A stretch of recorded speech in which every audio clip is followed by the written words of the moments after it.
한겨레 더정치 대선 주자 인터뷰 시간입니다. 오늘은 안희정 충남지사 한겨레 스튜디오에 모셨습니다. 안희정 지사님 안녕하세요. 예, 안녕하십니까. 네, 바쁘실 텐데 시간 내주셔서 감사합니다. 예, 좋은 시간 만들어 주셔서 감사합니다. 좀 가벼운 것 하나 좀 질문을 드리고 시작하고 싶은데요. 네. 박원순 서울시장님이 그 경선 출마하지 않겠다고 포기 선언을 했습니다. 어떻게 생각하시는지요? 한편 지난해부터 또 민주당의 대선 후보가 되기 위해서 함께 도전했습니다. 안타깝게 생각합니다. 네. 그러나 더민주의 그 선배 당원 동지로서 함께 정권 교체와 더 좋은 우리 당의 발전을 위해서 함께 힘을 모으시겠다는 말씀에 대해서 감사드립니다.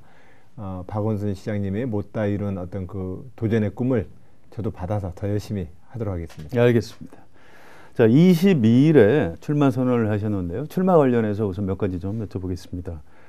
자, 대통령을 왜 하겠다는 것인지 한마디로 쉽게 설명한다면 뭐라고 말씀하시겠습니까? 저는 직업 정치인입니다. 직업 정치인이자 정당인으로서 대한민국을 더 좋은 국가와 정부로 만들기 위해서 노력해야 될 의무가 있습니다. 네. 저는 그런 점에서 지금 대한민국의 더민주당의 50대 젊은 정치인으로서 대한민국이 현재 처해 있는 민주주의 위기, 경제와 안보 외교의 위기에 있어서 새로운 대한민국을 만들기 위해서 도전합니다. 그것은 저의 직업적인 또한 의무라는 말씀을 올립니다.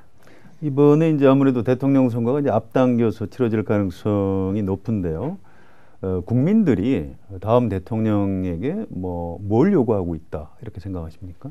언제나 정치와 정부는 국민에게 좋은 민주주의를 선사해야 된다고 생각합니다. 예. 정치와 정부는 결국 민주주의가 가지고 있는 공정, 정의, 인권, 평화 이러한 가치를 드높여서 네. 5천만 모든 국민들의 성실한 땀과 노력이 배신당하지 않도록 하는 일, 저는 그게 민주주의 정치와 정부가 해야 될 의무라고 생각을 합니다. 예, 알겠습니다. 그런데 그 일을 다른 사람이 아니고 나 안희정이 가장 잘할 수 있다. 왜 안희정이다? 이렇게 누가 질문한다면 뭐라고 하시겠습니까? 그동안 오랫동안 저는 지방정부를 통해서 7년 동안 지방정부를 이끌어 왔습니다. 네. 또한 30년 동안 민주당의 정당인으로서 민주주의에 훈련 받아왔고 또 민주주의 원칙으로 성장해 왔습니다. 저는 지금 저에 대한 많은 기대가 모여 있다. 또한 그런 많은 기대를 걸고 있다는 걸 느낍니다. 이제 재선 광역단체장이신데요. 내가 대통령을 해야 되겠다. 또 내가 대통령을 할 수 있겠다. 이렇게 어떤 현실적인 목표로 설정하시게 된 어떤 계기나 시기가 무엇인지 좀 이렇게 설명을 해주신다면 어떨까요? 때가 되면 순차적으로 열매를 맺는 거 아니겠습니까? 그런 거예요? 예. 저는 민주당의 역사에서 이제 저희들 세대가 책임을 지고 일해야 될 때가 됐다고 생각을 합니다. 물론 많이 부족합니다. 그리고 많은 훌륭한 선배님들도 계십니다. 네. 그러나 30년 전에 87년 60항쟁의 주역이었던 청년학생운동의 주역이었던 저희들이 30년 지나서 이제 50대 장년이 되었습니다. 국가를 위해서 일해보겠다고 나서지 않는다면 지금이 때가 아니고 또 언제이겠는가 싶습니다. 그런 마음으로 도전합니다. 그 출마 선언하실 때요, 정당 정치가 제대로 작동하도록 민주주의를 보존하겠다 이런 말씀을 하셨는데 사실은 정당이라는 게 좀 국민들한테 별로 인기가 없습니다. 새누리당도 당명을 아예 바꾸겠다 이렇게 하고 있고요. 지금 더불어민주당도 이제 당명이 여러 차례 좀 바뀌었고 이런 상황인데 정당에 대한 어떤 효능감도 좀 국민들한테 떨어져 있는 것 같고요. 자, 정당 정치를 강조하시는 게 좀 너무 고전적인 것 같다 이런 비판이 있을 수 있는데 어떻게 생각하십니까? 지금 현재 오늘 대한민국의 위기는 무엇보다도 민주주의를 제대로 하지 않았기 때문에 생겨난 위기라고 생각을 합니다. 그렇죠. 네, 경제 민주화에서부터 시민들의 삶의 자유와 인권에서부터 네. 민주주의를 제대로 하지 않았기 때문에 생겨난 위기가 바로 오늘 우리가 보고 있는 위기라고 저는 믿습니다. 그런 점에서 이 민주주의를 가능하게 하고 민주주의를 성립시키는 가장 중요한 기관, 네. 저는 그게 정당이라고 생각합니다. 정당이다? 네. 우리 헌법에서도 국민의 기본권보다도 먼저 정당 설립의 자유와 정당 운영의 민주주의를 규정하고 있습니다. 그렇죠. 예, 민주공화국과 민주주의 국가 운영에 있어서 정당은 책임 정치의 시작이고 끝입니다. 저는 그런 점에서 오늘날까지 대한민국의 정당은 다 선거 앞두고 다 급주되고 정권과 함께 다 간판을 내려야 되는 그렇죠. 이러한 상황을 너무 반복해 오고 있습니다. 이 이야기는 책임 정치가 구현되지 않는다는 것이고 네. 일반 우리의 시민들의 경제 생활로 치면 우리가 소비하는 모든 일상생활에 AS나 리콜이 안 되고 있다는 것을 의미합니다. 저는 그런 점에서 정당 정치를 강조하는 것이야말로 지금 민주주의의 큰 대의와 원칙을 강조하는 일이다. 그리고 가장 중요한 일이라는 말씀을 좀 드리고 싶습니다. 알겠습니다. 자, 지금 안희정 지사님이 속해 있는 야당의 어떤 뿌리라고 할까요? 연원이라고 할까요? 그건 어떻게 설명할 수 있을까요? 1955년 이승만 대통령 때부터 네. 우리가 출발했다고들 책에 쓰여 민주당이 있습니다. 그때 출발했죠. 네. 네. 그러고 나서 40대 기술원으로 박정희 독재 체제에 대항하는 좀 더 전투적인 야당이 되었습니다. 그렇죠. 그리고 87년으로 분열돼 버렸습니다. 네. 1990년 3당 야합으로 호남으로 고립돼 버렸습니다. 네. 그로부터 지금 27년이 지났습니다.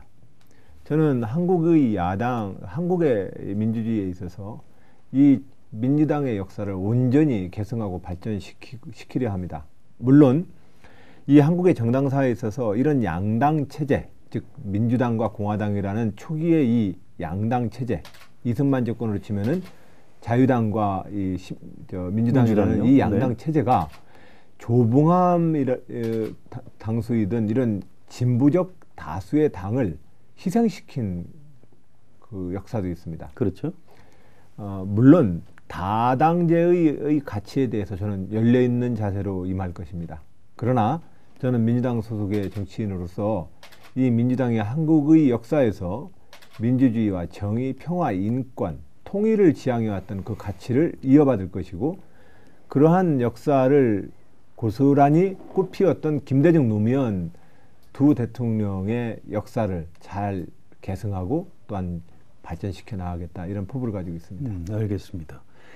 자, 대통령이 이제 출마 선언을 하셨으면 이제 대통령이 이제 되는 게 우선 목표고요. 그다음에 이제 대통령을 잘 해야 되는 게 또 2단계 목표가 할 텐데 우선 앞부분을 여쭤보겠습니다. 대통령이 어떻게 되려고 하시는 건지 대통령 당선까지 경로를 좀 압축해서 설명하신다면 뭐라고 말씀하시겠어요? 간단합니다. 민주당 후보가 되고 이기는 겁니다. 아, 그런가요? 알겠습니다. 자, 그다음에 또 한 가지 대통령의 당선이 되면 이번에 이제 조기 선거가 이루어지면 인수위원회 없이 대통령만 청와대에 들어가서 곧장 임기를 시작해야 되는 아주 특별한 선거인 것 같습니다. 당선 이후에 구상 같은 걸 좀 가지고 계신가요? 예, 우선은 헌법을 준수해야 합니다. 네. 대한민국의 헌법은 의회의 과반수가 동의하는 총리를 우선 정하고 그 총리에 의해서 내각을, 국무회의를 구성하도록 되어 있습니다.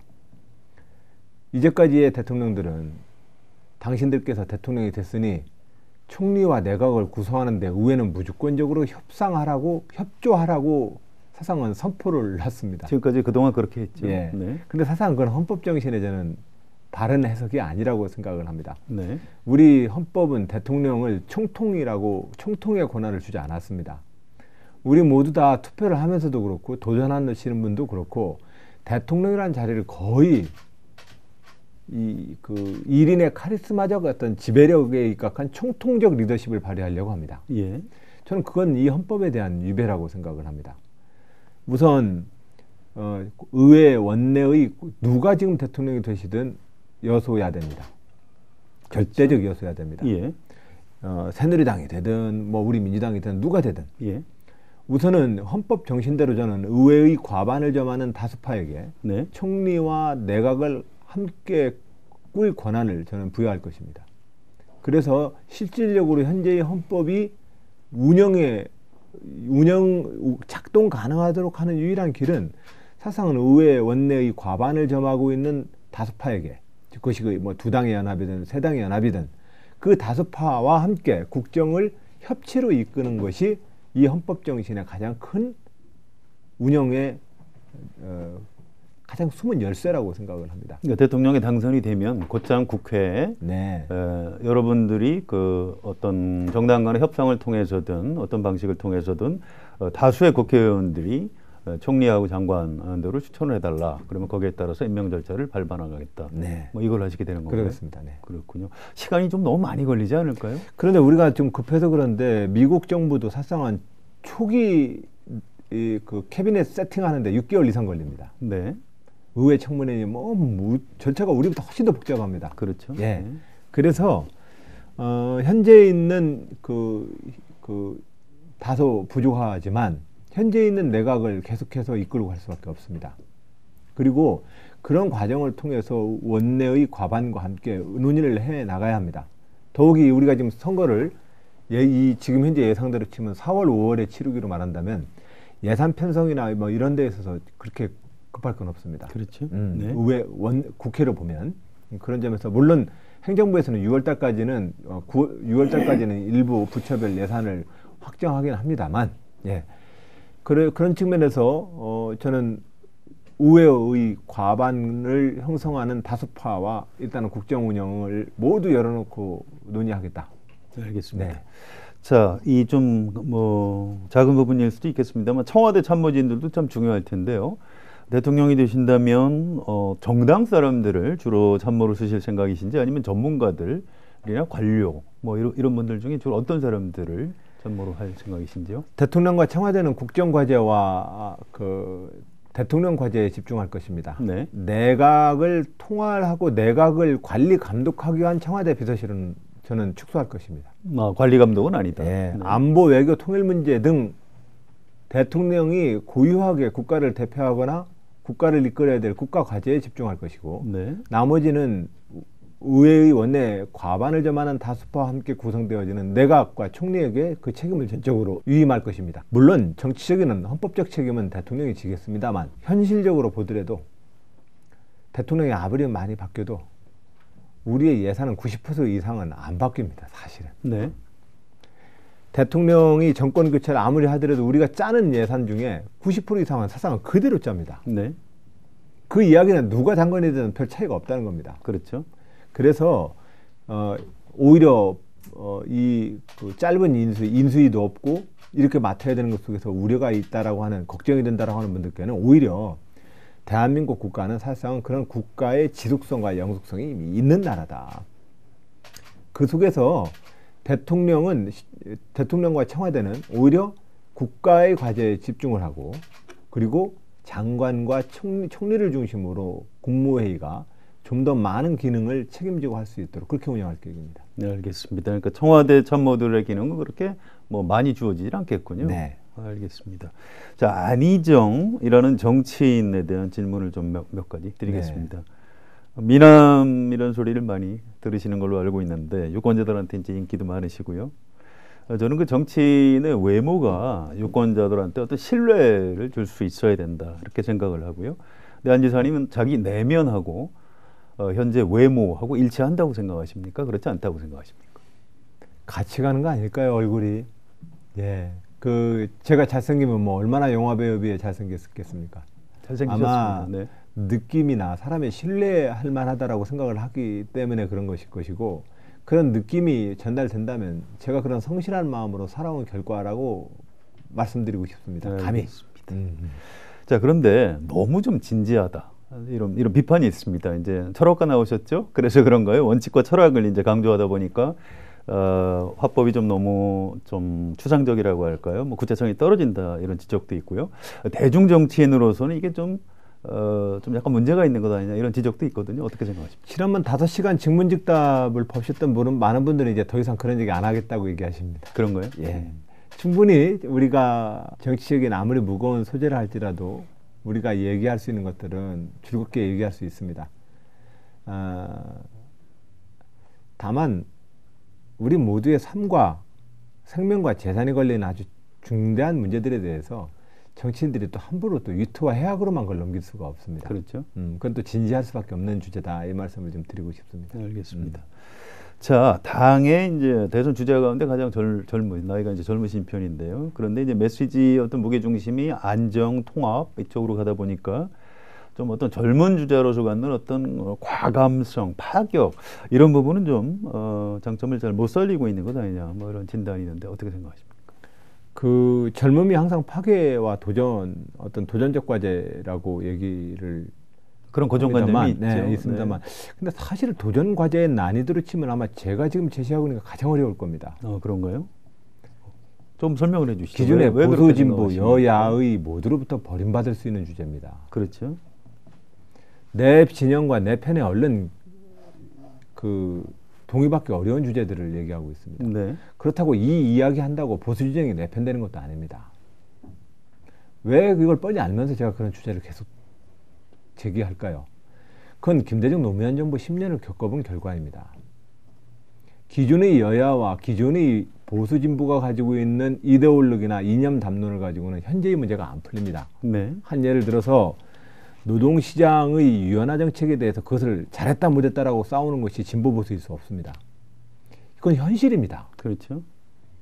우리는 어떻게 해서 파트타임이나 비정규직이 임금 착취가 안 일어날 것인지에 대해서 안을 만들어야 되는 것이지, 노동시장 유연화 정책을 그 근본서부터 반대하는 논의로서 그것이 진보적 표상이 되고 그것을 무조건 찬성을 하고 현재의 비인간적 노동과 고용 형태를 그냥 온전시키는 것이 보수의 가치일 수는 없습니다.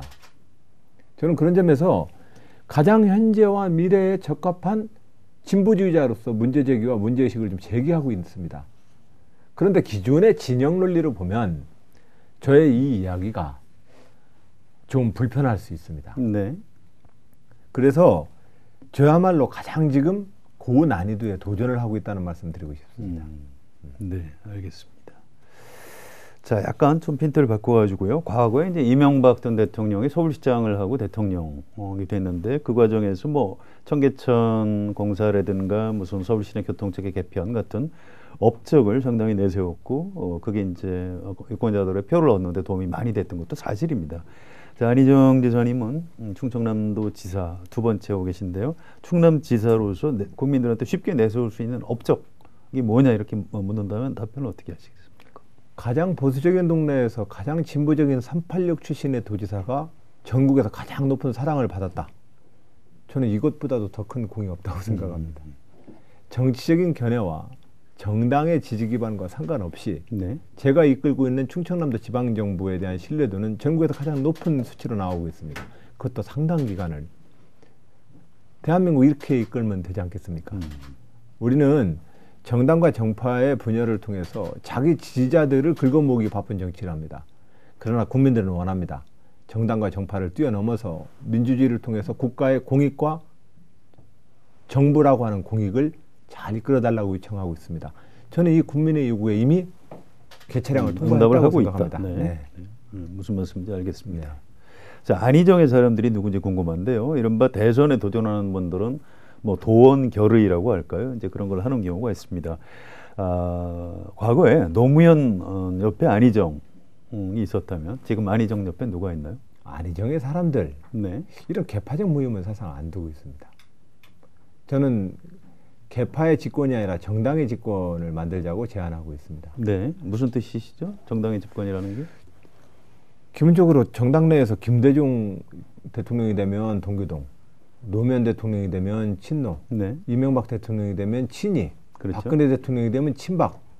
새누리당과 민주당의 집권이 아니라 그 개파의 집권이 되어버리고 네. 나머지 사람들은 그 소외감 속에서 해당 시기 대통령의 시기 동안 소외감을 표출하거나 임기 말에는 그 대통령을 향해서 비난을 퍼붓는 이 구조가 지금 대한민국이 가지고 있는 정당 대통령 집권에 근데 계속 반복되고 있죠. 반복되는 현상입니다. 예. 그래서 이 문제는 한 대통령에 도전하시고 있는 분이 자기의 좌파 세력을 키워서 그래서 당을 접수하고 청와대를 접수하는 이 수준의 정권 교체와 대통령 선거를 가지고는 좋은 대통령 되기 어렵다. 그래서 미국의 민주당만 하더라도 대선 공약집은 당에서 나옵니다. 당에서 만들죠. 후보가 만드는 게 아니거든요. 네. 저는 그런 점에서 정당이 함께 약속을 하고 또한 정당 모두가 당원들이 함께 집권하는 그런 정당을 기초로 한 집권을 만들자는 것이 제가 지금 도전하고 있는 것입니다. 안희정 지사님이 대통령이 된다는 것은 민주당이 대통령 권력을 차지하고 대한민국의 어떤 국정을 운영하게 되는 것이다. 네. 민주당 정권이다. 네. 이런 의미시겠네요. 네. 알겠습니다. 자, 구체적으로 현실적으로 이제 경선을 치러야 될 텐데요. 뭐 지지율이 좀 꾸준히 오름세에 있기는 합니다만 한 자릿수 중반 정도에 아직은 머물러 있는 걸로 여론조사 이제 그렇게 나타나고 네. 있습니다. 이게 12월에 대통령 선거를 한다면 아직 뭐 시간이 많이 있겠습니다만 그렇지 않을 가능성이 높고요. 그래서 이제 대통령 선거 때까지 일정이 굉장히 촉박한데 발동이 지금 너무 늦게 걸리는 건 아닐까요? 평범한 우리 국민들 입장에서 지금 아직 대통령 선거에 관심 못 갖고 있습니다. 오히려 관심을 갖고 집중하는 시기, 그 시기에 각각 등장하고 있는 후보가 어떠한 그동안 축적된 신뢰의 자산을 가지고 있고 또 그가 제기하고 있는 미래 비전이 국민들이 원하는 차기 정부의 성격이 얼마나 부합하느냐에 따라서 국민들은 선택할 것이라 생각을 합니다. 네. 그동안 있었던 지지율의 변동이라고 하는 것은 그렇게 사실상은 못 넘을 벽은 아니다. 네, 그렇게 생각합니다. 4월 말에 대통령 선거가 치러진다고 가정하고 지금 말씀하신 그런 어떤 그 진짜 승부를 벌일 수 있는 시기를 언제쯤으로 예상을 하십니까? 이번 설을 전후해서 이제 2월이 될 것입니다. 그렇죠? 예. 2월 동안 집중해서 당과 언론에서는 차기 정부를 이끌 대통령 후보자들에 대한 검증과 또한 주요 쟁점에 대한 그들의 비전을 놓고 토론을 자리를 만드시지 않겠습니까? 그 과정을 통해서 저의 도전과 제가 이끌고자 하는 또한 제가 대표하고자 하는 다음 정부의 성격과 미래에 대해서 분명하게 말씀을 올린다면 저는 제가 가지고 있는 이 소신과 비전이 국민들이 요구하고 있는 새로운 희망과 저는 가장 일치한다고 생각하고 있습니다. 2월부터 곧장 시작될 예, 것이다. 예. 이렇게 보시는 거군요. 네. 자, 지금 여론조사에는 문재인 전 대표 지지율이 가장 높게 나타나고 있는데요. 지금 이걸 문재인 대세론으로 보시는지 그렇지 않으신지 또 문재인 전 대표가 지금 지지율이 높은 이유는 2012년에 박근혜 대통령하고 대통령 선거를 치렀던 그런 사람이고 또 가장 유명한 사람이고 뭐 이런 여러 가지 이유가 있을 텐데요. 자, 이른바 문재인 대세론에 대한 어떤 평가를 하신다면 어떻게 말씀하시겠습니까? 문재인 후보를 개인적으로 보더라도 좋은 성품을 가지고 있는 좋은 분이십니다. 그러나 지난번에 이어서 두 번째 도전을 하시는 것이기 때문에 재수생이죠? 예, 광고비로 치면 가장 많은 광고비를 지출하신 분입니다. 그런가요? 예. 네. 그러니까 신상품인 저 입장에서는 신상. 예, 네. 신상품인 제 입장에서는 당연히 브랜드 인지도가 떨어질 수밖에 없는 겁니다. 그렇죠. 그렇기 때문에 그것을 이미 검증과 모든 상품들의 제품 비교가 끝난 상태의 대세론이 아닙니다. 얼마든지 역전이 가능하다. 예, 얼마든지 신상품으로 도전하고 있는 저의 도전이 국민들에게 또한 평가받는다면 그 대세로는 다른 결과를 가져올 수 있습니다. 자, 문재인 전 대표에 대한 평가를 간단히 여쭤보고 싶은데요. 문재인 전 대표가 대통령 되면 잘할 수 있을까요? 어떻게 전망하십니까? 아마 이명박 박근혜 정부랑 비교할 수 없을 만큼 잘하실 거라고 생각을 합니다. 잘하실 것이다. 네. 왜 그렇게 보시죠? 민주주의의 가장 기본은 기본적으로 대화를 하려고 하는 지도자의 인성과 자세에 많이 달려 있습니다. 네. 그런 점에 속에서 좋은 성품을 가지고 있다는 측면에서는 저는 잘 하실 수 있을 거라고 생각을 합니다. 인성과 자세에 있어서는 뭐 굉장히 뛰어난 분이시라는 건 네. 저도 동의를 하는데요. 대화와 소통에 능하신 분인가요? 성품이 훌륭하신 것과 민주주의 정치 지도자로서의 리더십이 평가받는 것은 전 다른 거라고 생각을 합니다. 리더십에 있어서는 안희정 지사님이 문재인 전 대표보다 훨씬 뛰어나다. 좀 이렇게 말씀하시는 건가요? 저는 이미 지방정부 7년을 통해서 이미 저는 훈련받아왔고 또한 검증받아왔다고 생각을 합니다. 그런 측면에서 이 민주주의 리더십이 측면에서는 저는 충분히 훈련되었고 검증받은 후보다. 이 말씀으로서 좀 드리고 싶습니다. 알겠습니다. 자, 이른바 정책 노선 얘기를 할 때 안희정 지사님은 좀 통합과 중도 이쪽이다 이렇게 평가를 하는 경우가 많은데요. 이게 어떤 전략적인 이유로 그렇게 자세를 취하시는 것인지 아니면 본래 어떤 그 정책 노선과 철학이 그런 건지 혹시 좀 보수적인 성향의 충청남도의 광역단체장을 하시다 보니까 과거하고 조금 달라진 건지 이런 걸 질문을 드린다면? 최근 한두 달 사이에 저의 그러한 태도들에 대해서 초기에는 많은 비난이 있었지만 그러나 이미 그렇게 제가 그 비난의 근거가 되고 있는 그렇게 신념을 버리고 회절할 거였으면 진즉에 회절했죠. 네. 저는 30년 동안 정치인으로서 정당인으로서 이 당과 제가 가져왔던 모든 조직에게 의리와 충성을 다해왔던 사람입니다. 그것은 신념적인 것이었습니다. 네. 그렇기 때문에 저의 그러한 행보가 단순하게 회절했다거나 선거를 앞둔 선거공학적 처신이라기보다는 제가 가지고 있는 새로운 정치에 대한 소신이라고 하는 측면에서 새롭게 저는 해석받고 있다고 생각을 합니다. 네, 선거공학적 네. 처신이었다면 이미 쓰러졌겠죠. 네. 그렇지 않으니까 지금까지 국권이 이제 정치를 잘 하고 계신 걸로 그렇게 이해하겠습니다. 감사합니다. 이재용 삼성전자 부회장 영장 기각됐을 때 사법부의 판단을 존중한다. 이렇게 말씀하셨는데 뭐 그게 그렇다고 뭐 친재벌이시기 때문에 그렇게 말씀하신 거는 아니라는 건 뭐 잘 알겠는데요. 자, 재벌 문제하고 이른바 법치에 대한 생각을 좀 정리해서 말씀 주신다면 어떻게 말씀하시겠습니까? 예, 그때 그 당시의 얘기는 사법부의 영장 기각은 시민의 법감정과 정의감에 반하는 결정이었다. 그렇죠. 그러나 또 사법부의 영장 실질 심사 제도를 그 결과를 비난하는 것은 옳지 않다. 그건 그대로 받아들이는 것이 옳다. 특검은 미진한 부분이 있으면 추가 소명을 해서 네. 구속영장을 꼭 청구해야 될 일이 있다면 해야 되지 않겠냐. 그러나 다만 여기서 단 전제는 인신을 무조건 잡아들이는 수사를 무조건 수사자라는 것이라고 생각하고 그것이 정의가 이기는 것처럼 생각하는 것은 내가 볼 때는 그건 낡은 법감정이다. 정작 우리는 법정에서 그 유무죄의 결과에 따라서 엄히 처벌하는 나라가 되어야 되는 것 아니겠는가. 지금 당장 구속되고 안 되고의 문제를 가지고 정의가 살고 안 살고를 따지는 것 자체가 내가 볼 때는 그것은 낡은 법감정이라는 말씀을 드렸던 것입니다. 법치주의 문제는 확고하게 말해서 민주주의는 법과 제도의 지배입니다. 그러나 현실적으로 그 법과 제도가 힘없고 백없는 보통 서민들에게 정의롭다라고 신뢰받느냐? 네. 많은 부분에서 정의롭다고 신뢰받지 않습니다. 왜냐하면 그 법과 제도가 법대로 해라고 찾는 사람들은 대부분 힘 있는 사람들이 하는 얘기이기 때문에 그렇죠. 그렇습니다. 네. 선한 어떤 그 정의를 지켜줄 수 있을 때라야만 그 법과 제도는 원래의 의미를 찾을 것입니다. 법치는 민주주의의 가장 골간이지만 법치 자체가 우리가 말하는 상식적 정의를 가져오지는 않는다. 반드시 그것은 좋은 민주주의 정치 리더십을 통해서 그 법과 제도가 정의롭게 운영될 수 있도록 이끌어야 한다.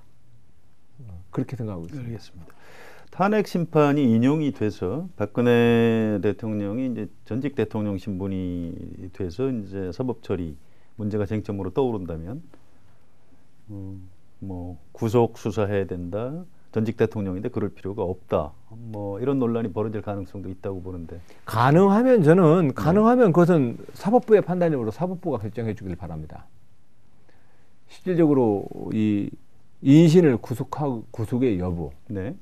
수사의 여부는 그 법률을 수호하고 지켜야 될 검사와 그것에 대한 유무죄를 따져서 벌을 물어야 되는 사법부의 판단 알겠습니다. 문제입니다. 이 문제에 대해서 정치의 영역에서 정치적인 어떤 요구와 압력을 형성하는 문제는 정치 지도자로서는 좀 하기 어렵습니다. 얘기가. 다만 그 모든 법과 제도를 운영하는 사법부의 담당자들도 이 민심을 저버리기가 어렵습니다. 네. 그런 점에서 시민들과 이 민심의 흐름에 대해서 그 민심의 흐름대로 갈 겁니다. 알겠습니다. 자, 안희정 지사께서 가지고 계신 어떤 정책 비전을 지금까지 뭐 제 예상보다 많이 보여주신 것 같진 않은데요. 이번에 좀 가다듬어서 2월 달부터는 좀 보여주실 계획이신가요? 저는 복지 정책의 문제, 안보 외교 통일의 문제, 네. 정부 혁신의 문제, 국가 운영의 문제에 대해서 이미 기본 개념과 방향에 대해서 제가 말씀을 다 드렸습니다. 네. 골격은 말씀하셨죠? 예. 다만 디테일한 공약을 얘기하라 하십니다. 네. 저는 그럼 그 말은 굉장히 조심스럽게 합니다. 왜냐하면 제가 자치분권의 나라로 가야 합니다. 자, 그럼 자치분권의 나라로 가는 데 속에서 구체적인 디테일은 현재 광역정부는 어떻게 할 거냐. 네. 17개를 저는 좀 더 경제 광역권별로 좀 축소하자고 제안하고 있습니다. 네, 엄청난 얘기죠. 예. 그런데 그것은 사실상은 이 방향에서 구체적으로 시행 과정에 대해서 시공 과정은 좀 더 많은 사람들의 이해 조정과 타협이 토론이 필요합니다. 필요하죠. 네. 네. 그것을 대선 때 딱 잘라가지고 그걸 얘기를 해놓으면 그건 사실상은 더 많은 어려움과 시행착오를 겪게 됩니다. 그래서 저는 이런 요새 예를 많이 듭니다. 박근혜 대통령이 기초노령연금 20만 원 준다고 하는 그 약속이 아주 구체적인 약속이요. 아주 구체적인 약속이었지만 복지국가가 됐느냐 말이죠. 네. 오히려 그가 복지국가에 대해서 국가의 미래를 어떤지에 대한 자기 소신을 이야기하게 하는 게 더 중요하지 않았을까요?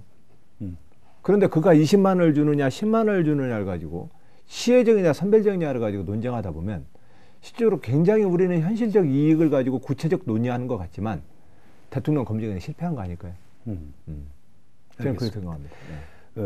너무 구체적인 정책 공약을 내놓는 것은 오히려 실제로 어떤 국정의 방향을 틀어가는 데 있어서 걸림돌이 될 수 있다. 그것보다는 대통령 후보로서 가지고 있는 어떤 가치관과 철학, 이런 방향을 보여주는 것이 지금 단계에서는 옳다.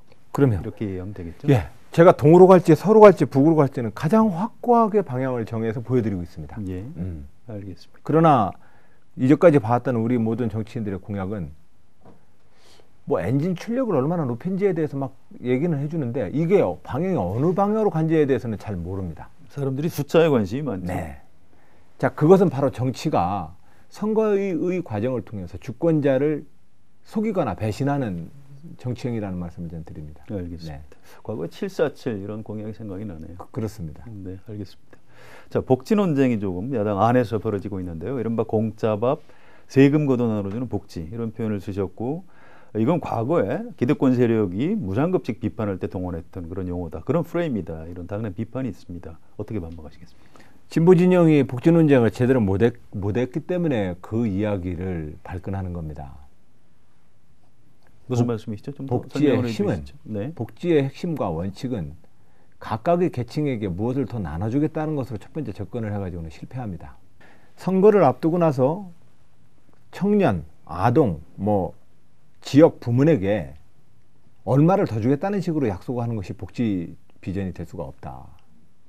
그것은 그 복지 논쟁을 대다수의 국민들에게 바로 공짜밥 논쟁을 불러일으킵니다. 그러니까 현실적으로 그런 논쟁이 벌어질 수밖에 없다. 그런 말씀이시죠. 오히려 저는 그렇게 제안합니다. 우리가 지금 강조하고자 하는 복지는 성실하게 노력하는 모든 사람들의 그 성실한 노력이 배신당하지 않는 나라를 만드는 것이고, 그리고 우리의 복지정책 핵심은 근로능력과 연계시켜야 합니다. 근로능력이 있으나 일자리를 얻지 못하는 분들에게는 그들이 일자리를 얻을 수 있는 조치를 취해야 합니다. 근로능력을 상실한 분들 또는 근로능력이 아직 형성되어 있지 않는 노인과 아동에 대해서는 국가가 확고하게 책임을 져야 합니다. 현재 우리가 가지고 있는 노인 빈곤율, 노인 자살률, 그리고 현재 기초임금에도 턱없이 부족하는 그 어린이집 선생님들에게 맡겨진 보육, 이러한 보육과 장애인과 노인에 대한 이 복지재정 수요에 대해서 우리는 우선 주목해야 합니다. 그리고 이러한 정책을 말할 때에도 저는 복지정책에 대해서 반드시 근로능력이 있는 분께는 근로능력, 즉 일할 수 있는 능력이 있는 분들께는 일할 수 있는 그 일자리를 통한 소득 배분의 방법을 어떻게든 찾아야 합니다. 예. 여기에 우선 집중을 해야 되고, 무엇을 직접적인 현금 보조를 하고 있는 각종 제도의 문제는 근로능력을 상실하고 있는 분들에 대한 정책으로 나누어서 저는 봐야 된다. 저는 그 원칙을 제기하고 있는 겁니다. 예, 어떤 근본적인 약간 철학의 차이가 좀 있는 것 같네요. 네. 자, 이재명 성남시장뿐만 아니고 전문가들 중에서도 어떤 복지 측면뿐만 아니고 경제를 살리기 위해서도 우리가 기본소득 개념을 도입할 때가 됐다. 뭐 이런 얘기들을 하는 분들이 있는데요. 그런 주장에 대해서 어떻게 그건 너무 평가하십니까? 앞선 논쟁입니다. 그런가요? 네, 개발의 편저 같은 논쟁입니다. 지금 우리는 근로능력을 상실한 절대적 약자에 대해서도 충분한 복지 혜택 못 주고 있죠. 못 주고 있습니다. 네. 거기에 대해서 우선 집중해야 합니다. 물론 복지 정책이 이러한 공동체 구성원들의 의무와 윤리로서의 복지 정책이 있고 네. 소득 재분배라고 하는 경제 산업 정책의 경제 정책의 일환으로서의 소득 그렇죠. 재분배 정책으로서의 복지 정책이 있습니다. 예. 또 여기에 사회적 통합 기능으로서 정부의 적극적 사회 통합 기능으로서의 복지 정책이 있는데 네. 저는 제일 앞에 절대적 약자에 대한 정책을 집중해라 지금 먼저. 지금은 거기에 집중할 때다. 네. 지금 나머지 얘기를 하는 것은 제가 볼 때는 너무 성급할 뿐만 아니라 더군다나 선거 공간 내에서 표 더 얻으려고 하는 소리처럼 들립니다. 알겠습니다. 앞으로 경선 과정에서 뭐 이제 다른 경선 주자들하고 이제 그런 주제를 둘러싸고 이제 논쟁을 벌이셔야 될 것 같고요. 좀 미뤄두겠습니다. 자, 이른바 이제 성장론, 경제 얘기를 하면서 지난번 출마 선언하실 때 특별히 새로운 청사진을 내놓지 않겠다. 이제 이렇게 말씀하셨는데 여기에 대해서 뭐 다양한 평가가 있습니다. 뭐 좀 없어 보인다 이런 평가도 있고 아니다 이게 오히려 현실적이다. 이제 이렇게 허황된 얘기를 안 하는 게 이게 더 진실성이 있는 것이다. 이런 평가도 있습니다. 자, 그런데 좀 압축해서 박근혜 정권의 창조 경제까지 계승해야 할 정책으로 언급하셨는데 박근혜 정부의 창조 경제는 어떻게 평가하십니까? 박근혜 정부의 창조경제혁신센터는 노무현 정부의 혁신주도형 경제성장의 다른 이름 바꾸기입니다. 5년의 정부를 이끌겠다라고 하는 역대 모든 대통령 도전자들이 그 5년 동안 그야말로 그 신천지 신대륙에 이주하는 것처럼 공약들을 냅니다. 말들을 그렇게 만들고. 네. 저는 그건 제가 볼 때는 사실이 아닙니다. 제가 충남도지사를 하지만 앞선 지사님들과 다 이어받아서 일했습니다. 그냥. 쉽게 말하면 표지가리용. 네, 제목만 바꿔서. 예, 표지가리성 그 공약을 만드는데 그렇게 머리와 정력을 낭비하지 말자는 겁니다. 역대 지금 현재 87년 이후로 우리가 우루과이 라운드로 시작했던 김영삼 대통령 때부터라고 치면 약 30년의 기간 동안 대한민국 정부가 추진해왔던 경제산업 전략은 세 가지입니다. 개방통상국가, 혁신주도형 경제성장론, 네. 공정하고 민주적인 시장경제질서. 이 세 가지입니다. 이 세 가지라고 하는 것이 제가 볼 때는 번갈아가면서 표지가리용으로 나올 뿐입니다. 근데 이 세 가지는 정말로 필요한 대한민국이 지금 취해야 될 경제산업 정책이 그냥 골간입니다. 네. 우리가 흔히들 얘기하는 적극적 경제산업 정책 속에서 무슨 뉴딜 정책이나 뭐 공공재정을 통해서 유효 수요를 창출하고 일자리를 만들고 이것은 다 정부 뉴딜 정책에 대한 곡해일 뿐만이 아니라 정부 역할에 대한 왜곡입니다. 이거는 약박에 듣지는 않습니다. 사실 제가 볼 때는. 그런 측면에서 저는 지난 30년 동안 대한민국 정부가 시도했었던 중요한 약효가 있는 정책들을 엑기스를 모아서 그 세 가지 방향으로 추진한다. 그리고 그것이 가장 지금 이 대한민국의 경제 위기와 활력이 꺼진 이 대한민국의 경제를 살리는 길일 것이라 믿습니다. 네, 알겠습니다. 자, 이건 약간 거시경제에 대한 질문인데 우문일 수는 있습니다. 그래도 네. 여쭤볼게요. 실현 가능한 경제 성장률 목표치를 어느 정도로 생각하십니까? 아마 보편적으로 우리가 조그마한 조각 빼일 때는 얼른 뭐 속도도 낼 수 있지만 우리도 전 세계 교역 10위권을 이쪽저쪽 하는 나라면 한국만급입니다. 네. 이거 금방 출력 못 높입니다. 모든 선진국들이 그러하듯이. 보통 모든 선진국들이 2, 3%의 경제 성장률을 보이고 있습니다. 그렇죠. 예, 우리도 그 수준 유지하기가 바쁠 겁니다. 다만 현재 우리가 가지고 있는 잠재 경제 성장률과 현재의 실질적인 경제 성장률이라고 하는 것이 오히려 잠재 성장률에도 못 미치는 성장률을 보이고 있다고 많은 분들이 걱정하고 계십니다. 네. 자, 이러한 요소들을 극복하기 위해서 우리가 최대한 출력을 높이고 민주주의 시장경제를 통해서 많은 도전을 받아들이더라도 결과적으로 우리 2, 3%대를 정상적 경제 성장률이라고 보고 그걸 전제하고 국가 재정이나 계획을 짜는 것이 옳다고 생각합니다. 알겠습니다. 자, 일자리 관련한 질문인데요.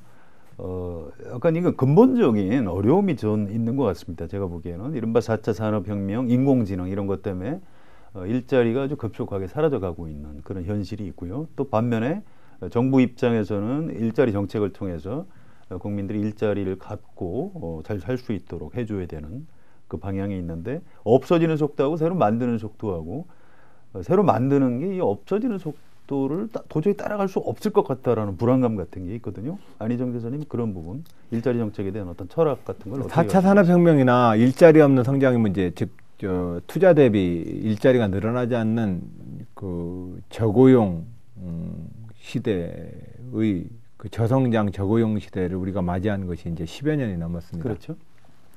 근데 저는 일자리 문제에 대해서 이건 두 가지 측면으로 생각을 하자고 생각을 합니다. AI라거나 정보통신 시대에 일자리 자체가 고갈되고 있다라고 하는 것은 제가 볼 때는 미래학자들이 조금 얘기하는 조금 미래의 과제입니다. 네. 현재 우리에게 일자리는 두 가지 원인 때문에 없습니다. 하나는 그나마 있는 일자리가 가고 싶은 일자리가 아닌 겁니다. 지금 본사 100만 원 받고 하청, 재하청, 3차 벤더 기업들 30만 원, 40만 원 받는데 누가 거길 가고 싶어 합니까? 그렇죠. 기존에 있는 일자리가 가고 싶은 일자리가 아니기 때문에 생겨나는 일자리의 고갈이 가장 큰 걸 원인입니다. 네. 또 한 가지는요. 두 번째로는 투자가 돼야, 기업가들이 투자를 해야 새로운 일자리가 만들어지죠. 그런데 대한민국에서 기업가가 없습니다. 재벌과 대기업의 독점적 지위, 그들의 생태계가 기업들의 도전을 허용하고 있지 않습니다.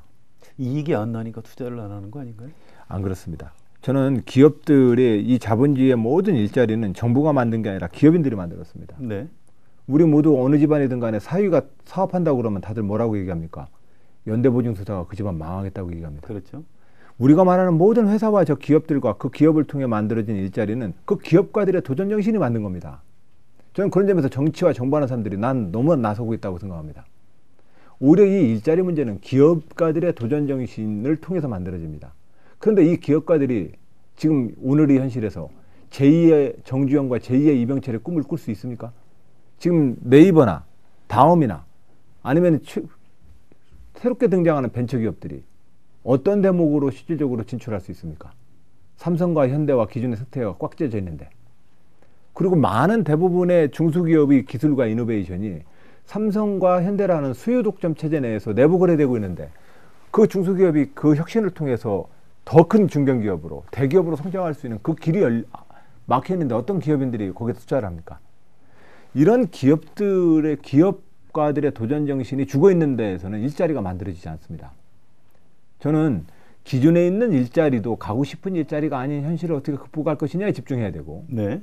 기업인들의 이 도전 정신을 어떻게 하면 보장할 것이냐의 문제입니다. 이것은 경제 민주화 조치들입니다. 이런 걸 통해서 새로운 일자리, 그리고 또한 기존에 있는 일자리에 대한 우리 모두가 가고 싶은 일자리를 전환하는 문제. 근데 이 문제가 참 어렵습니다. 아시다시피. 네. 예, 자연스럽게 이제 그 기득권 세력이라고 할 수, 경제에서의 기득권 세력이라고 할 수 있는 재벌 문제로 연결이 될 수도 있는 것 같습니다. 어떤 그쪽에서 구조 변화를 통해서 새로운 일자리를 만들고 기업가 정신을 발휘할 수 있도록 해줘야 되는데, 이른바 그 재벌 개혁에 대한 구상은 어떻게 가지고 계십니까? 재벌 개혁에 대해서는 대부분 다 구상들이 나와 있습니다. 예, 자사주에서부터 순환출자에서부터 상호출자에서부터 뭐 이미 기본 조치들이 있습니다. 그 조치들을 취하려고 의회가 합의를 못 해냈던 구조가 있고, 정부가 어떤 조치를 취하려고 하면 경제 어려운데 그렇게 대기업 건들면 답이냐라고 하는 여론에 부딪혀서 우리가 시행을 못했을 뿐입니다. 그동안 못했는데 안희정 지사님이 대통령이 되고 민주당이 정권을 잡으면 할 수 있다, 이렇게 보시는 이유가 뭘까요? 시대가 바뀌었습니다. 이미 이 모든 대통령이든 정부든 다 민심이 바다에 떠 있습니다. 이 민심이 산악계 요동쳤고, 이 민심이 요구하고 있습니다. 이대로 가서는 우리 모두가 망합니다. 그리고 그 민심에 따라서 시대의 정신에 촛불광장의 시민들이 대통령도 끌어내렸습니다. 네. 이런 상황에서 그 특검은 재벌이나 그 삼성이든 지금 물불 안 가리고 수사합니다. 옛날 같으면 이 구속영장 치기 전에 이미 아마 못 쳤을 겁니다.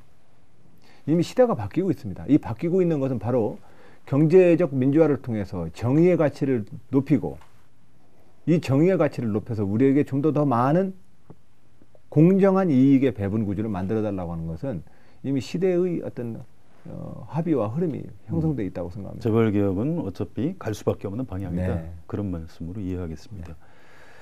자, 참여정부에 대한 평가 부분이 있는데요. 이 중에서 하나만 좀 여쭤보겠습니다. 부동산 가격 문제라든지 비정규직 또 소득 양극화가 좀 더 벌어지고 이런 책임이 참여정부에 있다 이런 지적이 있고요. 이른바 이제 재벌 문제에 대해서 제대로 개혁하지 못하고 오히려 삼성경제연구소 이런 데하고 좀 어떤 좀 도움을 받는다고 할까요? 그것 때문에 재벌 정책은 참여정부에서 실패했다 이런 비판이 있습니다. 동의하십니까? 그 노무현 대통령 좀 그만 좀 놔주시죠, 진보 진영. 그걸 우리의 숙제라고 봐야죠. 네. 노무현과 김대중은 앞선 세대로부터 숙제 안 물려받았겠습니까? 받았겠죠? 예. 그러면 현재 우리가 그 정부가 뭐 어떤 정부 5년 동안 완전합니까? 어떤 시대가 태평성대가 만들어집니까? 각각의 시대의 그 대통령들이 우리가 말했던 대로 그들이 가지고 있는 합법적인 어떤 헌법을 준수하고 그가 민주주의 정당의 지도자로서 민주주의 정치의 지도자로서 최선을 다했다면 좀 박수 쳐주고 그분들을 영예롭게 좀 모시는 게 옳다. 현재 남아있는 과제는 우리가 풀어야 될 문제라고 좀 봐야 되는 거 아니냐. 그런 점에서 그것이 IMF 때 조금만 더 좀 잘했으면 좋았을 걸.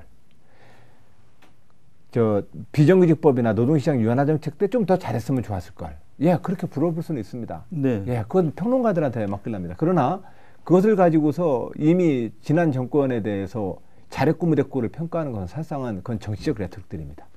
민주정부 3기를 맞아서 그러니까 다시 정권을 잡았을 때 과거에 잘못했던 점이 있다면 반성적으로 고찰을 해서 좀 더 잘했으면 좋겠다.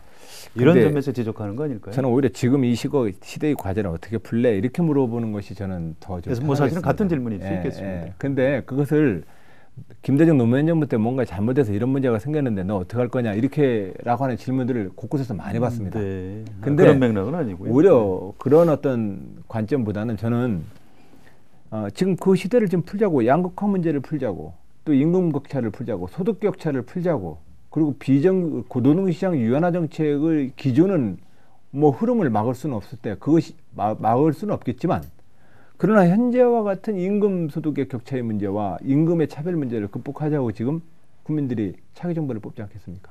당연히 극복해야 될 과제입니다. 네. 그러니까 김대중 노무현 정부가 들어서기 이전에 오랫동안 수십 년 동안 우리나라의 어떤 대한민국을 이끌어왔던 세력, 국정을 맡아왔던 뭐 그걸 기득권 세력이라고 비판할 수도 있겠습니다만 너무 그 이제 어떤 경로 의존성이라고 할까요? 그런데 좀 빠지다 보니까 좀 과감한 개혁, 어떤 민주주의의 내용을 채워가는 사회경제적 개혁에서 혹시 미흡했던 것 아니냐.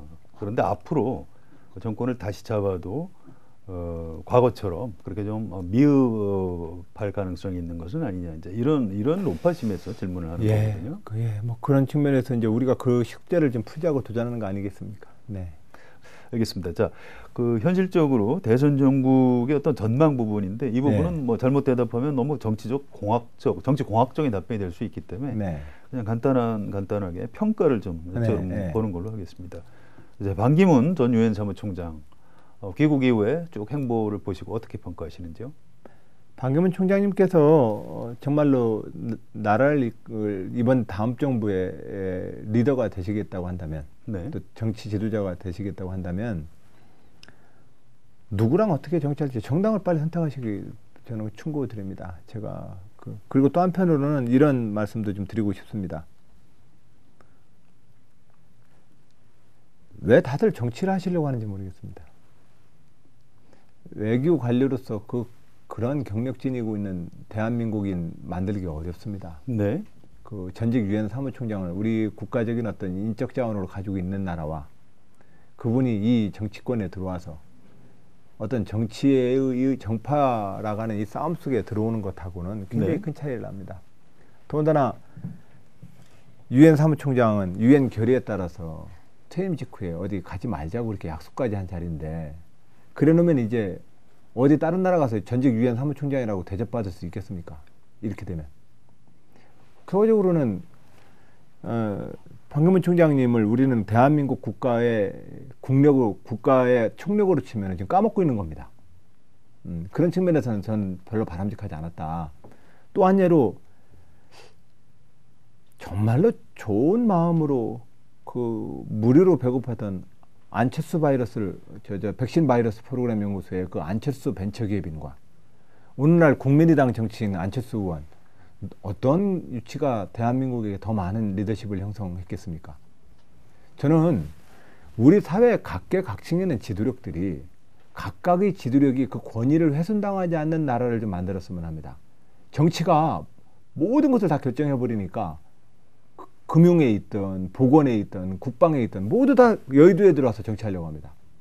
각 분야에서 성공한 분들이 마지막에 꼭 정치를 하려고 하시죠. 그것은 대한민국이 정치 과잉이기 때문에 그렇습니다.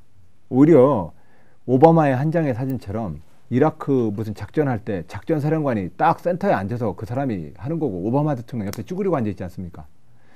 근데 우리는 어떤 경우든 간에 그 오바마라고 하는 대통령 상징이 정치하시는 분들이 그 중앙에 앉거든요. 우리나라 대통령이 뭐 올마이티죠. 모든 걸 다 잘하는 사람. 대통령뿐만 아니라 정치인들이 항상 거기 앉습니다. 그렇죠. 그러니까 이 정치가 과잉돼 있고 정치가 오버돼 있습니다. 그러니까 사회 각 곳곳에서 학계의 지도자, 문화계의 지도자들이 안 좋은 꼴을 많이 당하다 보면 정치하겠다고 나서는 겁니다. 그래서 저는 대한민국의 총력 활성화, 뭐 아베 수상이 1억 활성화라고 얘기하던데 대한민국의 전체 국력의 활성화를 위해서 일하는 측면에서 본다면 저는 안철수 의원이나 반기문 총장 같은 경우에 정치권 진입은 저는 본인들에게 있어서나 국가적으로 볼 때나 저는 손해라고 생각합니다.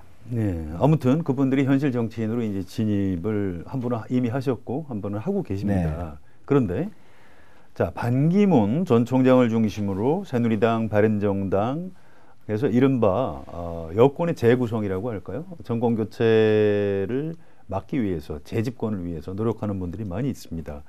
그분들의 염원과 정권을 바꿔야 된다는 야당 지지자 또는 이제 일반 국민들의 어떤 염원이 충돌하고 있는데 어느 쪽이 이길 걸 보십니까? 그분들이 새로운 보수 진영을 만들어주길 바랍니다. 야당을 향해서 유일하게 정책 논쟁을 하는 것은 종북 좌빨이라고 하는 말밖에 못하는 그런 보수 말고요. 네. 실질적으로 보수의 가치를 잘 세워서 대한민국의 이 분단과 독재의 역사를 좀 새롭게 청산하는 새로운 보수 정권을 만들어주길 바랍니다. 다만 지금 또 정권 달라고 하면은 염치 없는 일 아닙니까? 이명박 박근혜 정부를 이렇게 운영해놓고 어떤 염치로 정권을 달라고 얘기합니까? 그런 측면에서 그분들이 새로운 보수와 보수 진영의 재편을 위해서 저는 노력하는 것에 대해서 열심히 응원합니다. 응원하지만 오히려 지금은 야권, 즉 민주당과 이쪽 진보 진영이 아까 우리 성 기자님 말씀처럼 지난 민주정부 10년에서의 아쉬웠던 점들, 과제들을 집중적으로 해서 오늘의 이 현실을 어떻게 더 극복할 수 있는 좋은 대안을 가지고 차기 정부를 인수할 거냐. 여기에 저는 이번 대선 경쟁에 저는 가장 초점이 모아져야 된다고 생각합니다. 네, 알겠습니다. 자, 더불어민주당이 정당 정치를 평소에 많이 강조하시니까요.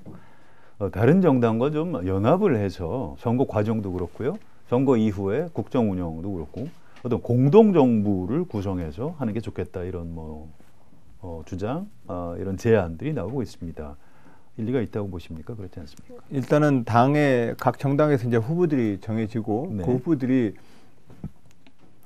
대선 과정에서 정권 교체를 바라는 국민의 열망에 입각해서 어떠한 후보 연대를 할지 또 대통령 선거가 끝나서 야당으로 정권 교체가 된 뒤에 네. 어떠한 연합 정권 힘을 모아서 어떠한 연합 정권을 만들지는 좀 그때 가봐야 될 문제 같습니다. 우선 지금은 정당별로 후보 경선 절차에 이제 더불어민주당만 하더라도 이제 엊그제 경선룰이 발표됨으로써 저희들도 이제 경선 과정에 돌입을 합니다. 이 과정에서 좋은 미래 비전을 갖고 후보가 되기 위해서 저희들은 열심히 경쟁을 하고 후보가 정해지면 그리고 또 이제 대통령 선거라고 하는 선거전이 펼쳐지면 거기에 맞게 야당 진영의 협력과 연대 모델들은 만들어질 거라고 생각합니다. 알겠습니다. 자, 개헌에 대한 생각을 여쭤보겠는데요. 뭐 당이론보다 또 이제 현실적으로 다음 대통령 임기 중에 개헌이 이루어질 걸로 보시는지 그렇지 않다고 보시는지요? 저는 개헌 내용에 대해서 많은 우리 정치인들과 대화를 나눠봤습니다만 네. 개헌 내용이 서로 너무 다 다릅니다. 많이 다르죠? 저는 이제 자치분권 지금 제왕적 대통령제 폐해 극복의 가장 중요한 열쇠는 중앙집권 국가로부터 자치분권 국가로 가야 된다. 네. 그것이 개헌의 가장 핵심적 골자이고 이를 위해서는 지방정부를 어떤 형태로 구성할지에 대해서 우리는 실험 모델을 가져야 된다. 좀 시간이 걸리는 작업들입니다. 권력 구조에 대해서는 생각을 어떻게 가지고 계십니까? 권력 구조에 대해서는 지금 현재의 현행 헌법 체제로도 사실은 가능합니다. 네. 오히려 저는 의회의 권한을 좀 더 높이자라고 하는 쪽에 대해서 동의하는 편입니다. 그리고 특히 현재의 그 국회 권력 구조를 얘기하려면 예를 들면 부산에 갔더니 가덕도 공항 어떻게 할 거냐고 저한테 물어봅니다. 네. 신공항. 그 모든 지역이 또 대구에 갔더니 대구공항 어떻게 할 거냐고 그렇죠. 물어봅니다. 네. 대통령한테 그걸 해결하라고 하면 대통령은 어느 한쪽에서는 버림받고 어느 한쪽에서는 박수받아야 되는데 대통령을 그렇게 만들어 놓으면 국가를 어떻게 이끌겠습니까? 이 지역개발 개정은 지방정부한테 넘겨야 합니다. 네. 그렇게 되면 사실상은 국회에 가서 예산처리에 줄 서는 일이 줄어들 겁니다. 그리고 자기 지역 출신 대통령 만들어야 우리 지역 발전한다는 얘기가 좀 옛말이 될 것입니다. 그런 상태에서 국회와 대통령과 지금 청와대가 어떻게 움직일지에 대해서는 저는 지금과 전혀 다른 형태로 움직일 수 있습니다. 그러니까 개헌을 논의하고 이원집정부제든 뭐 양원제든 어떤 제도를 논의하든지 간에 저는 자치분권이라는 이 흐름을 전제하고서 의회가 어떠한 하중을 받을 것이며 네. 청와대와 대통령이 어떤 하중을 받을 것인지를 좀 놓으면서 권력 구조에 대한 계산을 해야 되는데 현재로서 논의되고 있는 여의도의 논의들을 보면 자치분권을 통해서 하중을 덜어내는 논의는 없습니다. 그 얘기는 별로 안 하고 있어요. 예, 현재 있는 구조 내에서 어떻게 하면 자기들끼리 이 하중을 좀 나눠 가질 것이냐에 대한 논의만 합니다. 이런 논의 가지고는 안 됩니다. 그러니까 결과적으로는 이 개헌 논의에 대해서 개헌 특위를 통해서 저는 특별법을 좀 만들자고 제안하는 겁니다. 네. 개헌의 발효 시점, 개헌 논의에 대한 절차와 국민적 논의고기를 좀 만들어서 이번 기회에 뭐 나중에 노무현 대통령이 개헌하자니까 나쁜 대통령이라고 그러고 박근혜 대통령도 또 임기 되니까 개헌하자고 그러고 그렇죠. 뭐 이런 식의 핑퐁 게임을 이제 안 하도록 하자. 그래서 개헌 로드맵을 좀 만들자. 개헌 로드맵을 만드는 특별법을 좀 로드맵을 규정하는 특별법을 통해서 이번에 개헌 논의를 국민에 의한 개헌으로 좀 차분하게 만들어 가보자. 이 말씀을 좀 드립니다. 네, 알겠습니다. 자, 개헌보다 더 어렵다는 선거제도 개편에 대해서는 어떤 생각을 가지고 계십니까? 지금 선거제도 개편 문제에 대해서는 뭐 결선 투표제든지 아니면 중대선거구제니 뭐 이런 걸 말씀하시나요? 일단 국회의원 선거제도 이른바 현재 이제 소선거구제, 네.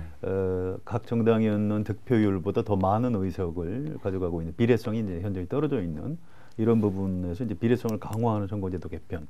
여기에 대해서 저는 그건 의회 지도자들한테 물어보는 게 적합하다고 생각합니다. 행정부의 지도자가 되려고 하는 대통령이 거기에 대해서 다 얘기를 하기는 어렵습니다. 알겠습니다. 예. 자, 외교 안보 현안에 대해서 몇 가지 좀 간단하게 여쭤보고 인터뷰 마무리하는 게 좋을 것 같습니다. 자, 우선 북한 핵 문제를 어떻게 풀어갈 수 있다고 생각하십니까? 기본은 대화입니다. 남북 대화를 해야 합니다. 유엔 결의든 국제사회의 압박이든 뭐든 다 좋습니다. 우리는 거기에 준해서 유엔 회원국으로서 우리의 의무를 함께 이행해야 합니다. 그러나 분단의 당사자로서 우리는 대화의 끈을 절대로 놓쳐서는 안 됩니다. 네. 그리고 또 한편 북핵과 북미사일의 핵심은 미북 대화입니다. 이것을 대한민국이 주도적으로 다리를 놔줘야 합니다. 다리를 놔줘야 된다. 실질적으로 북미와 미북 대화를 우리가 이끌어야 합니다. 문제는 핵 문제를 어떤 식으로 풀겠다는 겁니까? 압박을 통해서, 폭격을 통해서 풀겠습니까? 그건 불가능한 일입니다. 대화를 통해서 평화의 시대로 가야 합니다. 그런 측면에서 NPT 및 국제사회의 의무조항과 유엔의 결의들을 위배해서 생겨나는 북한에 대한 제재는 제재대로 우리나라는 같이 국제회원국으로서의 같이 제재에 동참하더라도 동참해야죠. 네. 대화를 통해서 북한 정권이 요구하고 있는 바를 우리는 정확하게 파악해야 되고 그걸 근간으로 해서 미북 대화를 우리는 다리를 놓음으로써 이 북핵 문제는 근본적으로 해결될 수 있지 않겠습니까? 지금 현재 지난 이명박 박근혜 정부 9년 동안 압박을 가해가지고 감 꼭지 떨어지듯 저 정권이 꼭지 떨어지길 바랬지만 네. 그렇게 안 떨어집니다. 그래서 유일한 길은 대화다. 대화의 끈을 놓지 말자. 이 말씀을 좀 알겠습니다. 드립니다. 자, 우리나라 대통령 선거 끝나면은 곧장 닥치는 현안 중에 하나 사드 배치 문제가 있습니다. 이거 어떻게 됩니까? 지금 현재 그 트럼프 대통령은 올 6월 달까지 아시아에 대한 자기들의 외교 전략, 군사 전략을 세팅할 겁니다. 그렇죠. 그 과정에 한번 논의들을 해내야 합니다. 다만 우리 대한민국은 어떤 경우든 간에 미국과 중국이라는 여 속에서 끼어가지고 국가가 분열돼서는 안 됩니다. 국가가 분열됐기 때문에 사실은 남북 분단이 돼버린 겁니다. 민족운동의 지도자들이, 독립운동의 지도자들이 분열됐기 때문에 남북이 분단된 겁니다. 지금 상태에서도 똑같습니다. 사드에 대해서 왜 제가 그런 태도를 취했냐? 중국 편, 미국 편으로 가려면 또 당합니다, 우리. 그래서 이 사드 문제로 인해서 중국한테 우리가 경제적인 압박과 이런 것을 받고 불이익을 받을 겁니다. 자, 그 문제를 풀어야 합니다, 차기 정부는. 그렇죠. 그렇지 않도록. 네. 또 한편으로는 전략적 한미 군사 동맹에 입각한 이 아시아에서의 안보 긴장의 균형 축을 한미 군사 동맹이 해왔다는 것도 우리는 존중을 해야 합니다. 존중해야죠. 자, 그럼 이 두 상태에서 문제를 우리는 풀어야 합니다. 그러면 트럼프는 고립주의를 선택한다 할지라도 트럼프가 생각하는 고립주의라고 하는 것은 실질적으로 나 몰라라, 니들끼리 살아라 못합니다. 왜냐하면 전 세계 국가들한테 니들끼리 살아라, 나 몰라라 해버리면 미국이 실질적으로 불이익을 받기 때문에 그렇습니다. 네. 그래서 트럼프 대통령의 저 고립주의는 자기 비용을 좀 들쓰겠다는 정도일 거고, 그러나 전 세계에서 미국이 가지고 있는 영향력을 축소시키겠다는 얘기는 아닐 겁니다. 그런 건 아니다. 네. 따라서 미국하고도 대화와 협상이 그런 측면에서 트럼프 정부의 아시아 외교 전략, 군사 외교 전략에 대해서 우리는 신규 네. 이제 새로운 또 협상과 논의에 들어가야 합니다. 그 과정을 통해서 한반도의 핵 문제를 풀어내는 과정으로서 사드 문제는 해결돼야 될 겁니다. 네, 전부 연결된 문제로 네네. 봐야 되겠군요. 자, 일본과의 위안부 합의는 어떻게 해야 할까요? 한일 문제에 대해서 저는 이번 대선 과정을 통해서도 국민 여러분들께 이런 말씀을 올리려고 합니다. 두 가지로 풀게 해주십시오. 하나는 과거사와 전쟁 범죄는 정부 간의 협상으로 없던 일로 하기 어렵습니다. 그렇죠. 네. 어떤 경우든 전쟁 범죄와 인권을 유린했던 것은 정부 간에 나서서 협상으로 끝낼 수 있는 주제가 아니기 때문에 네.